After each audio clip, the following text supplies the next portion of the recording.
Hi, I'm Hannah, and I'm very excited to be hosting What in the World, a new daily podcast from the BBC World Service, where we try to help you make sense of the world around you, of the big things that are happening, the small things that are happening, and everything in between.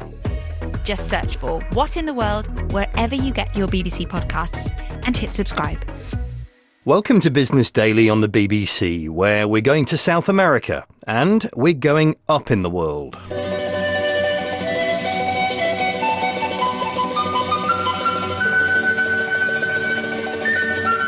Buenos días, mi nombre es Leonardo Espos. Good morning. My name is Leonardo Espos. I've been working at Escondida for 10 years.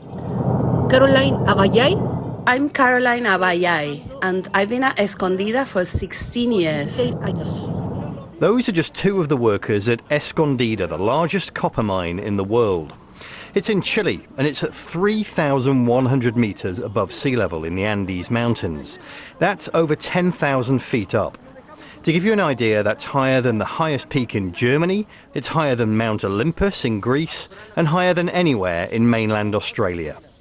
Leonardo and Caroline are among 150 million people worldwide who work at high altitude, generally defined by medics as 2,500 metres or above. From Tibet to the Ethiopian highlands, people are toiling in conditions that could, in theory, pose a threat to their health.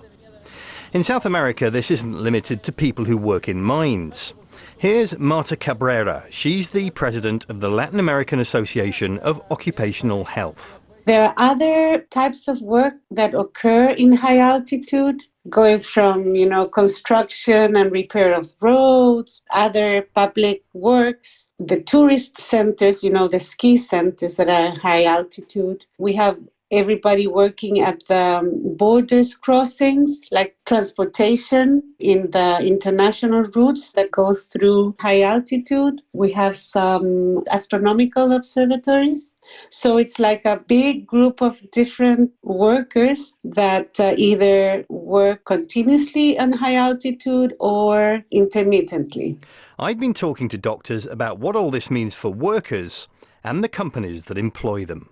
My name is Jacqueline Pichler. I'm from Switzerland, working as a pulmonologist for now several years and did a lot of high-altitude medicine research. My name is Alberto Pacheco. I am the head of health for Minerals America at BHP, and I am a medical doctor by background. BHP, the company that Alberto works for, owns and operates the Escondida mine. We know that exposure to high altitude could have some effects. For instance, the high altitude mountain sickness, when you have headaches, increase in your heart rate and your blood pressure, some nausea, problems to have a good sleep, those acute effects that are usually temporary. But then, more seriously, is the pulmonary edema, which really is a more serious medical condition, and even worse, the cerebral edema. So those are more life-threatening conditions. And it will depend on what level of altitude are you exposed to. Usually, cerebral edema and pulmonary edema are more related to really very high altitude. The main challenge for the body is the reduced oxygen availability. People need to breathe very fast. The heart rate is increasing. So people who work at altitude, they have a reduced performance. And especially where they have to work hard, like physically hard, this is very limiting.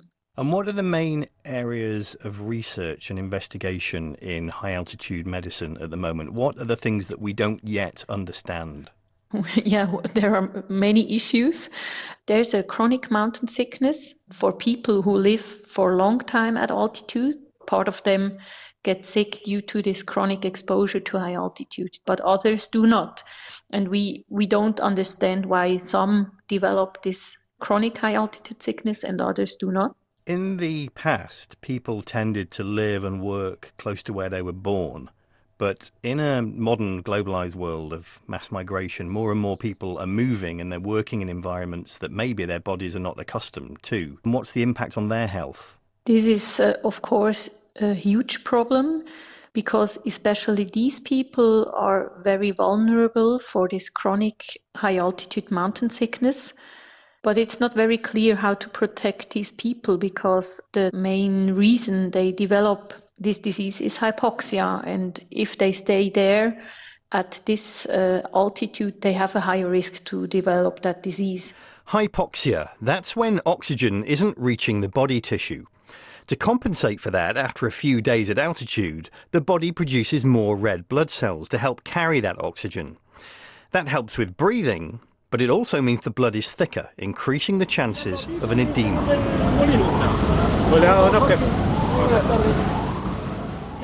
At Escondida, high above the city of Antofagasta in the Atacama Desert, Alberto Pacheco and BHP are responsible for thousands of employees.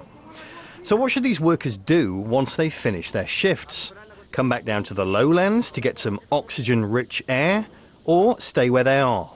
The vast majority is the 7x7 shifts. So 7 days at the mine, 7 days off. 1 week at altitude and 1 week in low altitude. Right. Is that because that has been established and recognized as best practice rather than going up and down every day? Yes, absolutely. If you are 7 days at altitude, you have a level of acclimatation to altitude. And if you are 7 days at low altitude, you don't lose your acclimatation. That's one of the reasons why we prefer that shifts. And can you give me an idea of where your workers are from? Are they mostly people who are born in the Andes and have lived in the Andes their whole lives, or are they coming in from outside?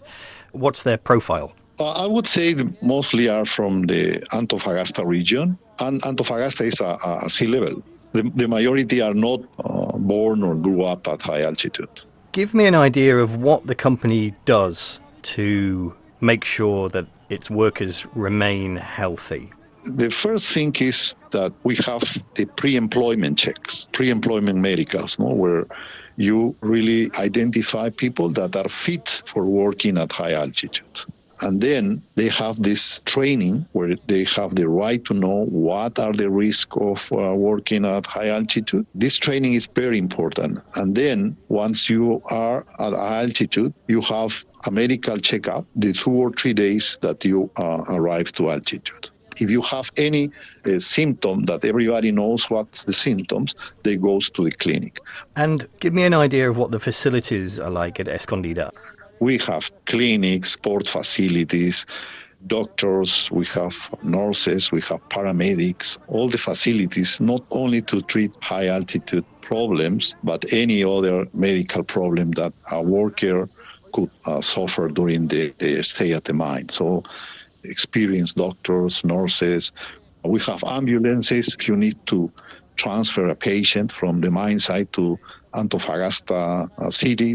We work with clinics at Antofagasta city, so if there's a need for a patient, we have all that facilities. One of the problems that high-altitude workers face is difficulty sleeping.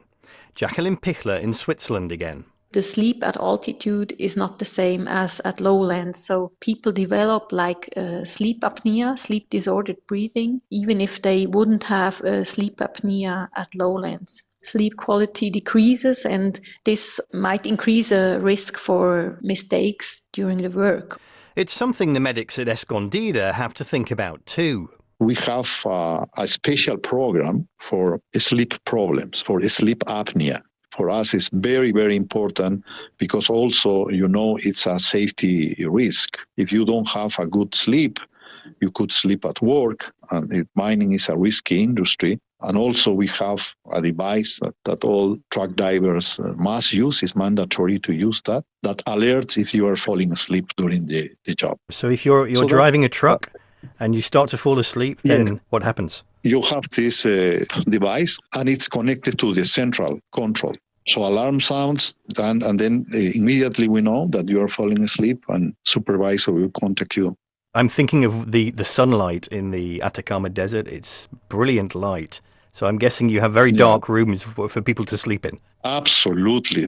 People that have to sleep during the day, it's blackout sheets to protect also the noise. No? There's no cars driving in that zone. So there are special areas for people who are sleeping during the day. So, Jacqueline, that's people who are doing strenuous work at very high altitude. What about people who are doing less strenuous work and possibly at slightly lower altitudes, but obviously there are more of them? For example, I don't know, office workers in Colorado in the US, or people who are working in a bank where you are in Switzerland in the Swiss Alps, or people who are working in shops in the Himalayas. Are they also at risk in some way? Do they need to take precautions for their health? The risk is, of course, substantially lower, and it depends if you're healthy or if you have maybe some medical problems. If you have time to adapt to altitude or to moderate altitude, you feel quite well after maybe 3 days. And at this altitude, the risk of developing chronic high altitude mountain sickness is very low.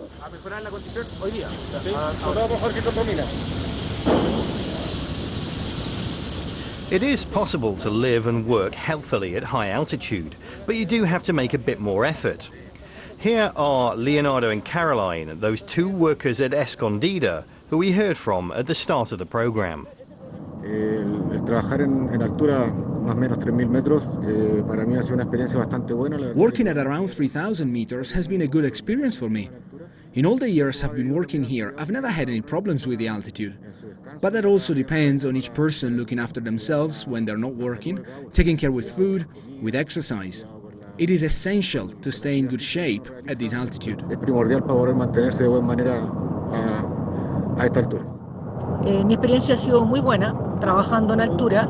My experience of working at altitude has been really good. I don't have any problems with it.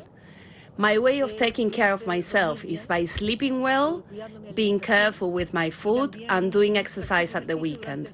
When I'm not at the mine, I also eat well, I sleep well, I do things to relax, including doing exercise. Hacer actividades que me relajen y entre eso practicar ejercicio.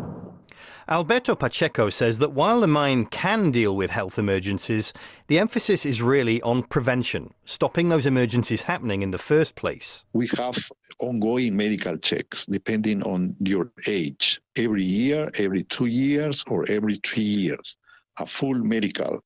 We identified some things we have to be focused on. One is overweight. If there's also high blood pressure, if there's increasing levels of cholesterol, glucose, and sleep problems. So those things we have to be watching carefully. That's why the prevention is very important, the training is very important, the healthy lifestyle is very important. So it's not just the treatment. We want to work more in the proactive side. Not only it's company accountability or responsibility, but also it's people responsibility, accountability. At the end, when you talk about overweight, cholesterol, high blood pressure, you need a healthy lifestyle, but sometimes you have to change your behavior. And changing your behavior is not an easy thing. We put all the efforts when they are in the week up at the altitude, and we would like to have the same when they are down. Right.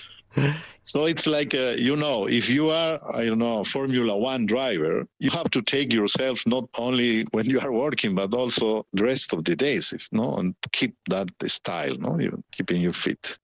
In 2012, Chile passed legislation specifically designed to protect high-altitude workers. It forced many companies to improve conditions for their staff. José Ignacio Méndez is the academic director at the Chilean Society of Occupational Medicine. I think it's been a decade of challenges for all the companies that have people working in high altitude. I think that the first challenge was to adapt all the camps to accomplish all these requirements in terms of noise exposure, in terms of providing oxygen if needed, in terms of having enough medical and emergency resources, because high altitude comes together with some other risks like extreme weather conditions, like being far away from hospitals. So it's not only the altitude, And we have a specific condition here in Latin America and in Chile, and that is that you can get from sea level until 3, 4, or up to 5,000 meters above sea level in only a few hours. So the key is not the altitude by itself, but this intermittence between low and high altitude. And Jose Ignacio, do you feel that workers are better protected, they are safer now as a result of this legislation that was introduced 10 years ago? Yes, I think that they are better protected now in terms of having high standard camps, high standard medical facilities to work in high altitude. I had one more question for Marta Cabrera, the president of the Latin American Association of Occupational Health, and also for Jacqueline Pichler, our doctor in Switzerland. Jacqueline first, are there any special challenges for women working at altitude? I've read that women are better at coping with high altitude than men. Is that true? This is very difficult to answer because the scientific literature to this topic is very scarce. There is a huge data gap. We don't know, actually. But Marta Cabrera says there is some anecdotal evidence on this. The evidence says that women tolerate better the high altitude, and we see less acute mountain sickness in women than in men. And do we know why that is? To the best of my knowledge, there is no exact physiological reason for that. But at the end of the day, that's what we see. And there's another thing women might have to bear in mind about working in the mountains. Women that are pregnant cannot work in high altitude, and we know why. It's basically because of the lack of oxygen that the fetus would get. Pregnant women are forbidden to work in high altitude, and that's by law. Doing the research for this program, it got me thinking that for companies operating at altitude, it must be incredibly expensive to look after their staff. All those medical checks, doctors, nurses, on-site ambulances, gymnasiums, specially designed bedrooms so people can sleep at night. I asked BHP's Alberto Pacheco about the cost. Well, obviously it's not cheap, but really the most important asset is the people. So if we have to spend money, we will spend. Are there any estimates of how much it costs to pay for health and safety? Do you have a health and safety budget for the year? That number, honestly, to tell the truth, I don't have that numbers. But I would say that if you see all what we spend in safety and health, it's very important.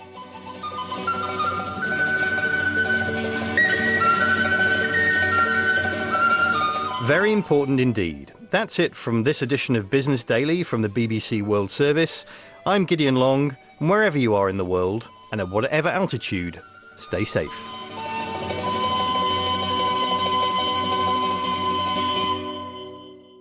From the passion of the fans. Yes, so what did you think of the match then? Oh, the match was amazing. It was so nice to see so many Nigerians coming out. To the atmosphere of the competition. The game, the crowd, the atmosphere was absolutely amazing. I am now a converted New Zealand fan. World Football at the Women's World Cup is the podcast from the BBC World Service, capturing all the excitement of the tournament here in Australia and New Zealand. Listen now by searching for World Football wherever you get your BBC podcasts.